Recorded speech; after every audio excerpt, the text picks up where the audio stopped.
அளவுக்கு மீறினால் அமிர்தமும் நஞ்சு. Even nectar becomes poison if consumed in excess. அழகான பசுமை வயல்களால் சூழப்பட்ட கிராமத்தில் சுந்தரம் என்ற சிறுவன் வாழ்ந்தான். அவன் எல்லாவற்றிலும் சுறுசுறுப்பானவன், ஆனால் ஒரு விஷயத்தில் மட்டும் அளவை கடந்து விடுவான், அது மிட்டாய்.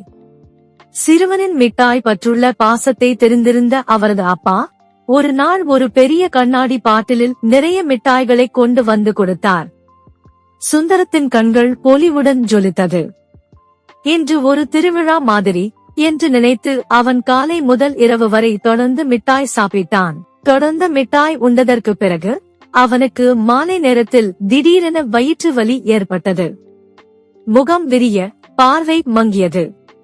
அக்காலை பார்த்ததும் அம்மா அவன் அருகில் ஓடி வந்தும் தொட்டு நோயை உணர்ந்தார்.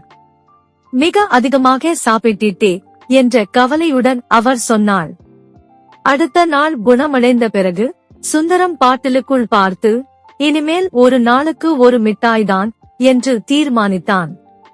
அந்த தினம் முதல் அவன் அளவோடு சாப்பிட ஆரம்பித்தான். அதில் இருந்தது மகிழ்ச்சி, ஆரோக்கியம். பொருள், நல்ல விஷயங்கள் கூட அளவுக்கு மீறினால் தீங்கும் தரும். நெறி, வாழ்வில் எதையும் அளவோடு வாழ்தல்தான் உண்மையான புத்திசாலித்தனம். பழமொழி, அளவுக்கு மீறினால் அமிர்தமும் நஞ்சு. முருகப்பெருமானை நம்பினால்.